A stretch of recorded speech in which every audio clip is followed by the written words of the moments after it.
जय श्री राम जी दोस्तों, जय जय हनुमान जी, जय माता दी। श्री कली हनुमानी। आगे हम देखते हैं। उर्मी भूमि पर कुछ इस तरह लेटी हुई थी कि सूर्य की किरणें पेड़ के पत्तों से छन छन कर उसके चेहरे पर गिर रही थी। जो चेहरा मिर्गी के दौरे के कारण फीका पड़ गया था, उसके ऊपर सूर्य की किरणें एक विचित्र जगमगाहट पैदा कर रही थी। श्री हनुमान जी जो उर्मी के पैरों की ओर खड़े थे, वे उसके चेहरे पर दिव्य दृष्टि डालते हुए उसके सिर की ओर बढ़े और वहां पर पड़े एक पत्थर पर विराजमान हो गए। वह पत्थर पहले वहां नहीं था, अचानक प्रकट हुआ था। अश्विन भी उर्मी के दोनों ओर बैठ गए। महाबली श्री हनुमान जी का स्वर, जो बड़े बड़े राक्षसों में कंपन पैदा कर देता है, यहाँ पर इतना मंद था जैसे वे किसी बच्चे को लोरी सुना रहे हो।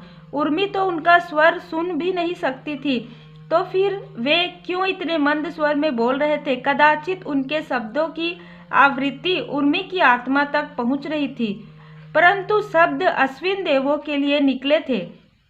वे कह रहे थे, हे अश्विन देवों, मैं जानता हूँ कि माया उर्मी की आत्मा को भ्रम में रखने के लिए कौन सा हथकंडा अपना रही है। मेरे पास एक योजना है, चलो उस पर कार्य करते हैं। श्री हनुमान जी की योजना का एक भाग था उर्मी को उसके पिछले जन्म का एक घटनाक्रम स्मरण कराना। भूले हुए अतीत और अनदेखे भविष्य की सूचना का रोपण किसी आत्मा की यात्रा पर एक लंबा प्रभाव डाल सकता है। इसलिए जो महात्मा यह रोपण करते हैं, वे पहले आत्मा को इसके लिए तैयार करते हैं।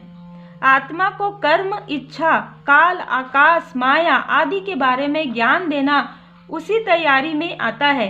श्री हनुमान जी ने अपनी आंखें बंद की। अश्विन देवों ने अपने हाथ मिलाकर एक कमल की आकृति बनाई और उस आकृति को उर्मी की नाभि के ऊपर हवा में स्थित किया। ऐसा लग रहा था मानो वह कमल उर्मी की नाभि में उगा हुआ था और उसकी डंठल अदृश्य थी। श्री हनुमान जी ने बोलना शुरू किया, परंतु उनके शब्द हवा में नहीं तैरे, केवल उनके होंठ हिल रहे थे और उनके शब्द सीधे उर्मी के मस्तिष्क में उतर रहे थे। अवर्णीय का वर्णन करने वाले शब्द श्री गुरु जी से सीधे शिष्य के मन में उतरते हैं, हवा में नहीं तैरते। मेरी बच्ची, आप थकी हुई हो, चलो मैं आपके मस्तिष्क को इस विश्व के रहस्यों के ज्ञान का भोजन करवाता हूँ। यह एक ऐसा भोजन है जो औषधि लेने से पहले करना आवश्यक होता है। आपके लिए यह ब्रह्मांड एक अनंत विस्तार है, जिसमें सितारे, ग्रह और अन्य खगोलीय पिंड समाये हुए हैं। क्या आपने कभी विचार किया है कि यह ब्रह्मांड उसके लिए कैसा प्रतीत होगा जो काल आकाश से बंधा हुआ नहीं है? मैं जब चाहूँ काल आकाश के बंधन से मुक्त हो सकता हूँ। जैसे ही मैं काल की सीमाओं के बाहर जाता हूँ, तो कुछ भी रहस्य नहीं रहता। जो कुछ भी हो चुका है, जो हो रहा है और जो होने वाला है, सब रहस्य के डिब्बे से बाहर निकल आता है। अतीत, वर्तमान और भविष्य जैसे शब्द अर्थ खो देते हैं। हो चुका है, हो रहा है और होने वाला है आदि वाक्यांशों का भी कोई अर्थ नहीं रह जाता। ऐसा लगता है जैसे सब कुछ पहले भी हो चुका है। मैं ब्रह्मांड की कोई भी घटना कभी भी अपनी इच्छा से देख सकता हूँ, चाहे वह घटना वर्तमान क्षण के अतीत में हो अथवा भविष्य में। तनिक कल्पना करो कि जो भी दृश्य पिछले लाखों वर्षों में हो चुके हैं या अगले लाखों वर्षों में होने वाले हैं, उन सबको इकट्ठा देखा जाए तो हमें क्या दिखाई देगा? यह ब्रह्मांड समय के धागों और आकाश के द्रव से प्रकट हुआ है। यदि काल आकाश से बाहर निकलकर देखा जाए तो यह ब्रह्मांड एक शांत और चमकदार श्वेत गोले की तरह दिखाई देगा। पीले रंग के धागों से एक खांचा बुनो।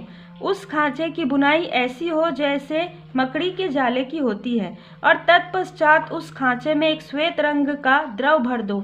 जैसे मकान बनाते समय लोहे के खांचों में रोड़ा भरा जाता है, वैसे ही समय के पीले खांचों में आकाश का श्वेत द्रव भरा हुआ है। आप काल आकाश के जाल में फंसी हुई हो। आपके लिए यह ब्रह्मांड वस्तुओं से बना हुआ है। आप उन वस्तुओं को, छोटा बड़ा, जीव निर्जीव, आदि वर्गों में विभाजित करती हो, परंतु काल आकाश के जाल से स्वतंत्र आत्मा के लिए यह ब्रह्मांड दृश्यों से बना दिखाई देता है। ऐसी आत्मा किसी भी दृश्य को चुनकर ऐसे जी सकती है जैसे वह दृश्य उसके साथ ही घटित हो रहा है। कुछ क्षण के लिए आप अपनी उर्मी नामक पहचान को त्याग दो। मान लो कि आप काल आकाश से बाहर निकल गई हो। आपकी कोई पहचान नहीं है, कोई मन नहीं है, कोई स्मृतियाँ नहीं है, आप कुछ भी नहीं हो, क्योंकि यदि आप कुछ होती तो काल आकाश के भीतर होती, बाहर नहीं। यदि कुछ न होना अर्थात शून्यता की कल्पना करना कठिन है, तो कल्पना करो कि आप प्रकाश का एक बिंदु मात्र हो। मैं देख रहा हूँ कि आप अब भी उर्मी नामक पहचान से जुड़ी हुई हो, उसे छोड़ दो, आप शून्य हो। तो दोस्तों, यहाँ पर हम देख रहे हैं गुरुदेव जी और शिष्य का कहीं ना कहीं श्री हनुमान जी की कृपा इतनी ज़्यादा होती है कि अगर आप उनकी शरण में रहते हैं तो बहुत सी ऐसी चीज़ें हैं जो हमारे पास्ट की जुड़ी हुई जो चीज़ें हैं, जो एक साधनाएं होती हैं हमारी, या जो इस जन्म में हमें इफ़ेक्ट करती है, वो सारी चीज़ें भी बाहर निकलने लगती है, बाहर आने लगती है। ये सारी चीज़ें कहीं ना कहीं कभी मेरे साथ भी हुई है। तो हम देखते हैं नेक्स्ट एपिसोड में। तब तक आप सब अपना ख्याल रखें। Take care, God bless you. आप सब परिवार खुश रहें।